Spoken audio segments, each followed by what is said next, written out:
દી આખો ગાય સીમમાં ફરે ચરે અને પછી જે દૂધ બને એ પાછું આપણને પાય. એનો ઉપકારી આત્મા. એમ નદીની જેવું આપણું જીવન એક તો વહેતું રહેવું જોઈએ. જો સાયકલ ઉપર નીકળ્યા હોય ને તો બેલેન્સ તમારે સાધવું હોય, સાયકલને એકદમ સંતુલિત રાખવી હોય તો ચાલતા રહેવું જરૂરી છે. સાયકલ ગતિમાં હોય એ જરૂરી છે, પછી સ્પીડ વધારે હોય કે ઓછી હોય, પણ ચાલતા રહેવું જરૂરી છે, નહીં તો તમે બેલેન્સ ન જાળવી શકો. એમ જીવનનું બેલેન્સ જળવાય એ માટે થઈને ચરે વહેતી ચાલતા રહો, અવિરલ बहता रहो नदी की भांति. जो पानी रुक जाता है, स्टेग्नंट वॉटर હોય ને એની અંદર પછી ધીમે ધીમે ગંદકી આવે, એ પાણી પછી બગડવા માંડે. વહેતું હોય પાણી તો એ નિર્મળ રહે, बहुत हद तक वो निर्मल रहता. तो આપણે પણ એ સરિતાની જેમ વહેતા રહીએ, નિરંતર અવિરલ ગતિ. અને બે કિનારા, વેદ મર્યાદા અને લોક મર્યાદા, એની મર્યાદામાં રહીએ. બે કિનારાની મર્યાદામાં રહી અને કારણ આ મેરામણને મળવા જવાનું છે, અને મેરામણ પણ પોતાની મર્યાદાને ચૂકતો નથી. મેરામણ માજાને મૂકે ચલૈયો સત ન ચૂકે. તો ભગવાન પોતે પણ જ્યારે દ્વારકાધીશના રૂપે અથવા તો રામ રૂપે પ્રગટ થાય છે ત્યારે એક મર્યાદામાં પોતે રહે છે અને મર્યાદાનું સ્થાપન કરે છે. રામને તો કહેવાય જ છે મર્યાદા પુરુષોત્તમ. અને ભગવાન શ્રી કૃષ્ણ ભગવદ્ ગીતામાં કહે છે કે યદ્યદાચરતી શ્રેષ્ઠ તત્ત દેવે તરો જનઃ સ યત પ્રમાણમ કુરુતે લોકસ્તદનુ વર્તતે યદિ હ્યયમ ન વર્તેયમ જાતુ કર્મણ્ય તંદ્રિતઃ મમ વર્તમાન વર્તન્તે મનુષ્યા પાર્થ સર્વશઃ. સમાજમાં મોટા માણસો આગેવાનો જે રીતે વર્તે ને બીજા બધા એનું અનુસરણ કરે છે. ભગવાન કહે છે એટલા માટે હું જો મર્યાદામાં ન રહું, હું જો ધર્મની મર્યાદાનો સ્વીકાર ન કરું તો મારી વાહે વાહે તો બધા આવે છે, મને ફોલો કરે છે, મારું અનુસરણ કરે છે. આ બધાયનું જીવન બગડે. સ્વર્ગસ્થ હરિભાઈ કોઠારી એમ કહેતા કે કાંડા ઘડિયાળ હોય ને આપણી, એ ખોટો સમય બતાવે તો વધીને તમને નુકસાન થાય.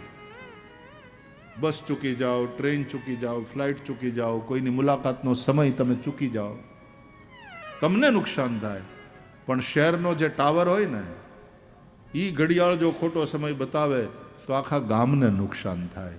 એમ જે પણ સમાજની ટાવરિંગ પર્સનાલિટીઝ હોય, આગેવાનો હોય, શ્રેષ્ઠ લોકો હોય, એ જો ખોટું કરે ને તો આખા સમાજને નુકસાન થાય.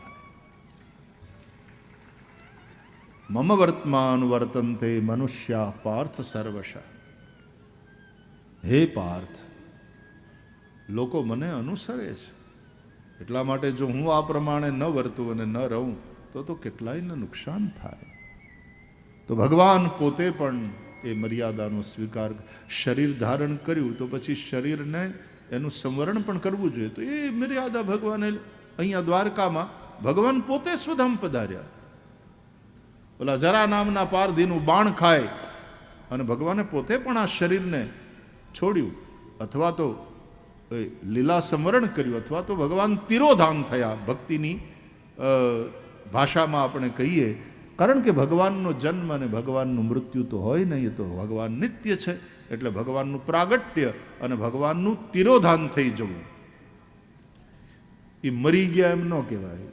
જેને ભક્તિનો છાંટો ન હોય ને એ આવી ભાષા બોલે. ભગવાન તિરોધાન થાય છે, ભગવાન પ્રગટે છે. ભય પ્રગટ કૃપાલા દીન દયાલા કૌશલ્યા હિતકારી. ભગવાન તિરોધાન થાય છે, લીલા સમેટી લે છે. જેમ સમુદ્રની અંદર ઉઠતી લહેર સમુદ્રથી જ ઉઠે છે, સમુદ્રમાં જ ઉઠે છે, સમુદ્રમાં જ એ આમ ગતિ કરતી કરતી કિનારા તરફ આવે છે અને પાછી સમુદ્રમાં જ એ સમાઈ જાય છે. આ બધા સમુદ્રના અંદર થતા ખેલ છે. હા, એમ ચૈતન્યના મહાસાગરમાં ઉઠતી બધી લહેરો, આપણે તે એ જ ચૈતન્યના મહાસાગરમાં ઉઠેલી એક લહેર છીએ. આપણે પરમાત્માથી જુદા નથી, પણ લહેરને અજ્ઞાન થાય એટલે પોતાની જાતને સમુદ્રથી જુદી માને. એમ અજ્ઞાનને કારણે આપણે ભગવાનથી જુદા પડ્યા અને આપણે આપણી જાતને જુદા માનીએ. બાકી તો લહેર એ સમુદ્રનો જ એક અંશ છે, એમ જીવ એ ભગવાનનો જ એક અંશ છે. આવો રામચરિતમાનસની ચોપાઈનું ગાન કરીએ. ઈશ્વર અંશ જીવ અવિનાશી. ગાઈએ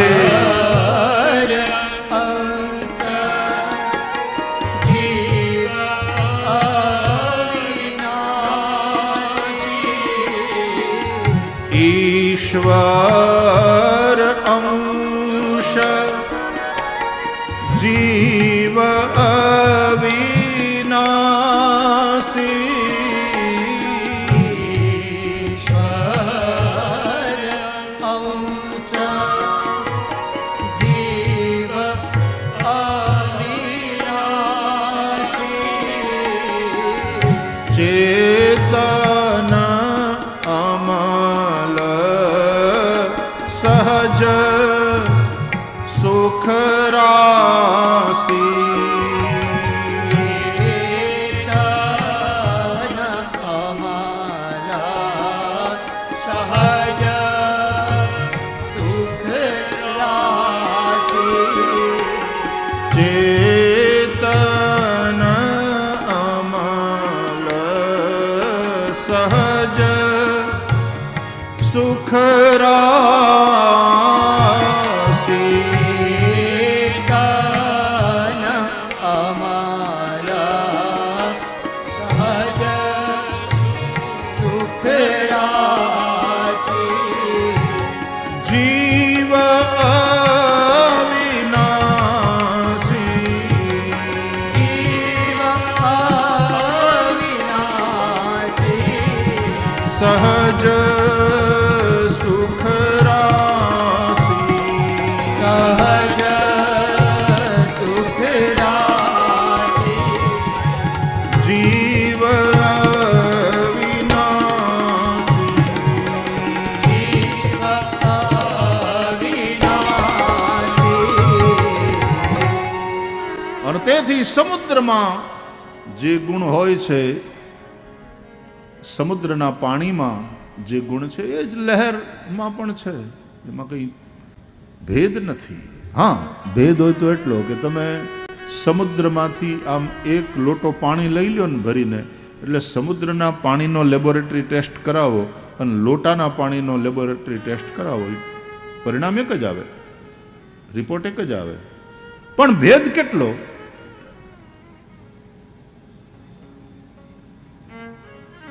કે સમુદ્રના પાણીમાં મોટા મોટા જહાજ તરે,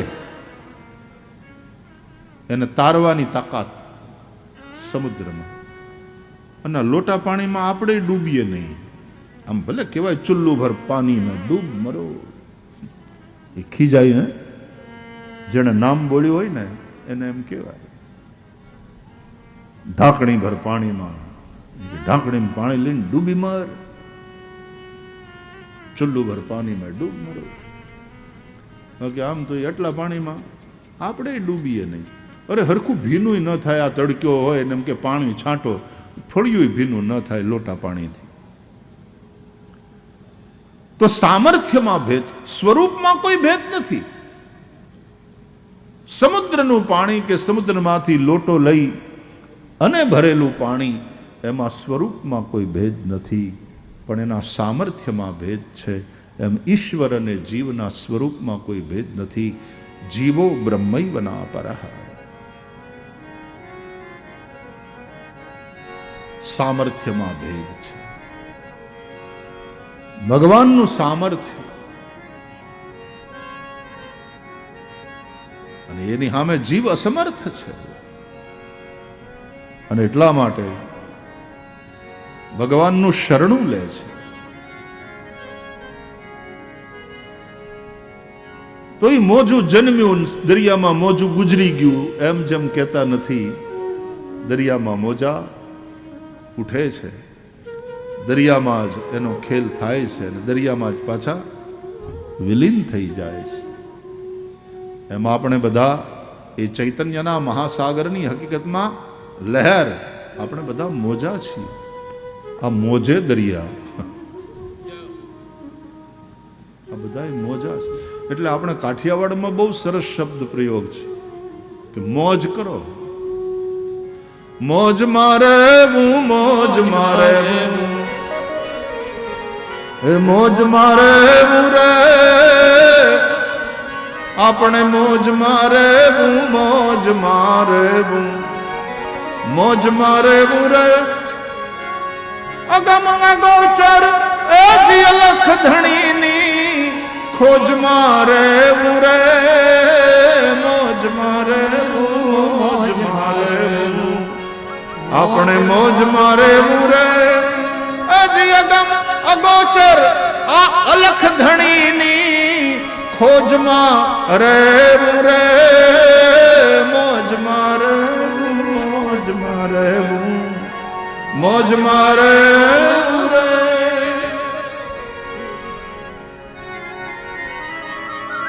હાથમાં 4 મુઠ્ઠી પૌવા લઈને દ્વારકાની જાત્રાએ નીકળ્યા છીએ માનીને હાલતા રહેવું, હાલતા રહેવું, હરિનું નામ સ્મરણ કરવું.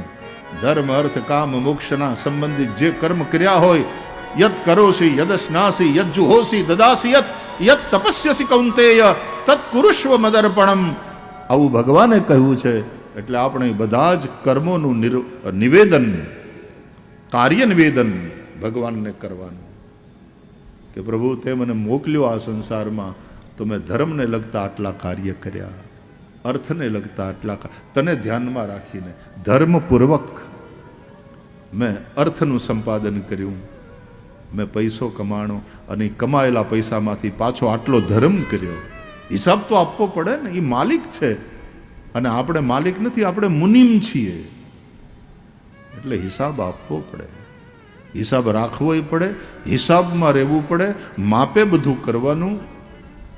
એટલે કે મર્યાદામાં રહેવાનું, માપે બધું કરવાનું. અને માપે બધું હોય ને એમાં જ મીઠાશ છે, એમાં જ મધુરપ છે. માપે મીઠું ન ખાય દાળમાં ને શાકમાં. પછી કોઈ હાહુ એમ કીધું વહુને કે મારી બાઈ શું કામ લોભ કરે, જો ને હજી ગુણ ભરી મીઠા નાખ ને તું તારે હાથ શું કામ ટૂંકો રાખે છે. ભલે ને ગુણ્યું ભરી હોય મીઠાની, પણ મીઠું માપે હોય, એની તાણ હોય એ તકલીફ, અને વધારે પડતું હોય તો શું કે ખબર, દોઢો થામાં. આપણો કાઠિયાવાડ, કાઠિયાવાડ આપણા એક એક બધા જે શબ્દ પ્રયોગ છે ને ચોંટડું હોય. દોઢો થામાને હવે, અને જો ઓછું હોય તો કે તાણ રહી ગઈ. માપે, બધું માપે. પૈસો માપમાં હોય, પોશાક પણ માપમાં હોય, સંબંધો એના માપમાં હોય, બધું માપમાં. પોશાક લુગડા બધા માપમાં હોય ને તો આમ સારા લાગે. લઘર વગર જબ્બો કરાવે તો એની બાયું એટલી મોટી હોય કે અડધો અડધો ફૂટ આમ બહાર નીકળે, લબડતી હોય.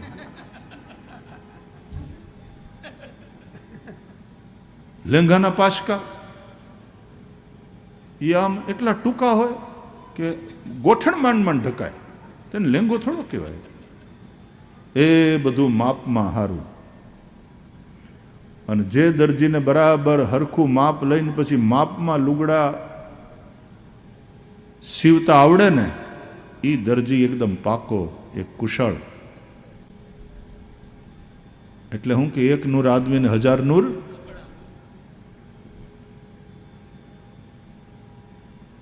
કિમ વાસસી તત્ર વિચારણીયમ વાસ પ્રદાન ખલુ યોગ્યતાયા. હવે સંસ્કૃતમાં સાંભળો. દિગંબરમ વિક્ષ દદૌ સ્વકન્યા, પીતાંબરમ વિક્ષ દદૌ સ્વકન્યામ દિગંબરમ વિક્ષ વિષમ સમુદ્ર. કપડામાં હું એમ બોલતા પહેલા વિચાર કરો ભાઈ, કપડાં છે ને પોશાક માણસની યોગ્યતા નક્કી કરવામાં અગત્યની ભૂમિકા ભજવે છે.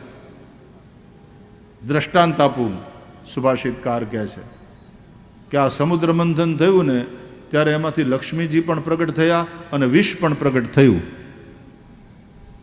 તે ભગવાન વિષ્ણુએ પિતાંબર પહેરેલું ને આમ ઘરેણા બરેણા ને બહુ સરસ શંખ ચક્ર ગદા પદ્મધારી ચતુર્ભુજ. તો સમુદ્રએ પોતાની દીકરી લક્ષ્મી એને પરણાવી, વિષ્ણુને આપી. અને શંકર ભગવાન આ ભોળોનાથ, સોમનાથ, દિગંબર, ભસ્મ ચોળેલા, એટલે સમુદ્ર શું કે ઝેર નીકળ્યું હતું ને આ તમે રાખો ભોળાનાથ, આ તમે રાખો. दिगंबरम विक्ष विषम समुद्र. शिव को दिगंबर देख करके समुद्र ने उनको विष दिया और विष्णु ने पीतांबर पहना था, उन्हें लक्ष्मी. એટલે દ્વારકાધીશને લક્ષ્મી અને આ સોમનાથને વિષ, પણ એ વિષને કંઠે ધારણ કર્યું. પણ આમ જુઓ ને, આમ જુઓ તો સંસારમાં રહેનારાને વિષ પીવું પડે. ભોળાનાથ એનું એક નામ છે ભવ. ભવાય શિવાય નમઃ. અને એ સંસારમાં વિષ પીવું પડે, દરેક જણાએ પીવું પડે. ઝેર તો પીધા છે જાણી જાણી, હા, સહન કરવું પડે, ક્યારેક ગળી જવું પડે, ક્યારેક કોક અપમાન કરે, ક્યારેક કોક ક્યાંક કહી જાય તો એક સ્ત્રીએ ગળી જવું પડે, એક પુરુષે પણ ગળી જવું પડે. વાંક ન હોય ને બાપા ઠપકો આપે, વાંક ન હોય ને ઉપરી અધિકારી આપણો માલિક ઠપકો આપે. અને એ સમયે જો તમે પાછી તમારી સ્પષ્ટતા કરવા જાઓ, તમારો બચાવ કરવા જાઓ, પણ સાહેબ મારી વાત ચોપ, કાંઈ સાંભળવું નથી. કારણ કે એ વખતે એ રિસીવિંગ મોડમાં હોતો જ નથી, એ એગ્રેસિવ હોય છે. ફાયર. તમે ગમે એટલું કહેશો એટલે આમ ઘણાને મેં એટલા બધા ડાયો છે, જી સર. મૂર્ખ હો તું, જી સર. સર, જી સર. વિષ પી જાય. ડાયો માણસ હોય, પતિ ગમે એટલું બોલે, પત્ની સાંભળી લે. સાસુ ગમે એટલું બોલે, વહુ સાંભળે. જૂના જમાનાની વાત છે. રાધે રાધે, રાધે રાધે, રાધે રાધે. રાધે રાધે. ક્યારેક ગુરુ ઠપકો આપે અને શિષ્ય સાંભળી લે. વિષ પીવું પડે, ક્યારેક અપમાનને ગળી જવું પડે. સંસારમાં તમે છો, ઝેર પીવું પડશે, પણ એ ઝેરને પેટમાં નહીં ઉતારતા, નહીં તો મરશો તમે. અને બહાર નહીં રહેવા દેતા, ઓલાને ખાલી કરી દેવા દેજો. બહાર રહેશે તો જગત મરશે ને પેટમાં ઉતરી જાય તમે મરશો. એટલે ભોળાનાથની જેમ અહીં રાખો કંઠમાં, અહીંથી ભલે અંદર આવે પણ પછી એને પેટમાં ન ઉતરવા દો, કંઠમાં રોકી રાખો. અથવા તો તમને ઝેર જેવા વેણ કોકને સંભળાવવાનું મન થાય તો નીચેથી આમ ઉઠે ને અંતરમાંથી, તો અહીંથી નીકળે એ પહેલા અહીં અટકાવી દો. વિષને કંઠમાં રખાય. જ્યારે ક્રોધ આવે ત્યારે થોડી વાર પોઝ લઈ લ્યો, થોડી વાર માટે, નહીં તો આવેશમાં બગડશે બધું. ક્રોધ આવે ત્યારે પોઝ લઈ લો.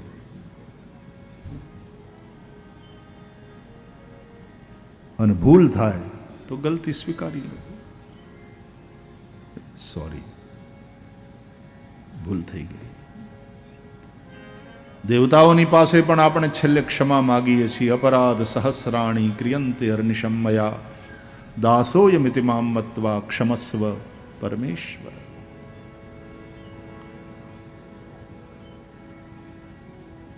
તો ભગવાને પણ એ મર્યાદાનો સ્વીકાર કરતા આખો યદુવંશ બહુ થોડાક જ બાકી રહ્યા. ઉદ્ધવ જેવાને ભગવાને બાકાત રાખ્યા, તું જા બદ્રિકાશ્રમ, ત્યાં જઈ તપસ્યા કર. ઉદ્ધવ, તારા માધ્યમથી મારું જ્ઞાન આ પૃથ્વી ઉપર ટકી રહે એવું ઈચ્છું છું. પોતાની પાદુકા આપી ભગવાને ઉદ્ધવને. ઉદ્ધવ એ શ્રી કૃષ્ણની જ પ્રતિમૂર્તિ છે. ભાગવત અનુસાર જેવા શ્રી કૃષ્ણ દેખાય એવા જ ઉદ્ધવ દેખાય છે. ગોપીઓએ ઉદ્ધવને જ્યારે જોયા ને ત્યારે કસ્યાચ્યુત વેશભૂષણ, અચ્યુત વેશભૂષણ, આ કોણ છે? बिल्कुल हमारे कृष्ण जैसा लग रहा. कृष्ण श्याम उद्धव श्याम. कृष्ण पीतांबर पहरे, उद्धव पीतांबर पहरे. श्री कृष्ण ने मकराकृत कुंडल, उद्धव ने पण मकराकृत कुंडल. श्री कृष्ण कमल लोचन, उद्धव ना पण नेत्र एवा छे. बिल्कुल श्री कृष्ण जेवा देखाय. મંદિરમાં એક જેમ પ્રતિષ્ઠિત મુખ્ય મૂર્તિ હોય, એની પ્રતિષ્ઠા થઈ હોય, અચલ પ્રતિષ્ઠા હોય એટલે એ તો પછી હલે નહીં, પણ એની સામે બીજું એક નાનકડું સ્વરૂપ અષ્ટધાતુનું અથવા તો બીજી રીતે બનાવેલું એ પધરાવવામાં આવે, એની ચલ પ્રતિષ્ઠા હોય. એટલે ઉત્સવ વગેરેની અંદર એ ચલ પ્રતિષ્ઠાવાળું જે નાનું સ્વરૂપ છે એ બહાર પધારે, પાલકીમાં એ પધારે. સોમનાથ દાદાના દિવ્ય ભવ્ય મંદિર અને ગઈકાલે એનો 75મો પ્રતિષ્ઠા મહોત્સવ હતો, સ્થાપના દિવસ હતો. કેટલાય વર્ષો સુધી સોમનાથનું મંદિર તોડ્યા પછી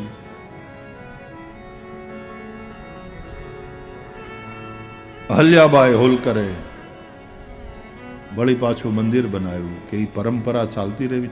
આપણે ત્યાં કેવા કેવા રાજાઓ, કેવી એની અર્ધાંગિનીઓ, કેવી એની ધર્મનિષ્ઠા. કાશીમાં પણ છે અહલ્યાબાઈની પ્રતિમા મૂકવામાં આવી છે કાશી કોરિડોરમાં. એમણે ખરા અર્થમાં ધર્મની રક્ષા. ગઈકાલે અહીંયાના બ્રાહ્મણોએ, ટ્રસ્ટના બધા લોકોએ મને ત્યાં જઈને અભિષેક પૂજન કરાવ્યું અને પછી જે ઉત્સવ સ્વરૂપ મહાદેવનું પાલકી યાત્રા નીકળી. સોમપુરા બ્રાહ્મણો અહીંયાના પૂજારીઓ મહાદેવના, અને કેટલાય વર્ષોથી એ પરંપરા છે પાલકી યાત્રાનો પૂજનપૂર્વક પ્રારંભ થયો. 75મો એ સ્થાપના દિવસ અને નિમિત્તે આ એક સરસ સંયોગ બન્યો અને આ કથા અહીંયા જ્યારે યોજાઈ છે ત્યારે જેમ ગઈકાલે કહેવામાં આવ્યું, સોમનાથ ટ્રસ્ટનો પણ આમાં સહયોગ છે. એમના સહયોગથી જ એમની બધી મદદને લઈને આપણે ભગવાન સોમનાથના સાનિધ્યમાં હરિ અને હરની લીલા એનું ગાયન કરી રહ્યા છે. આવો થોડી વાર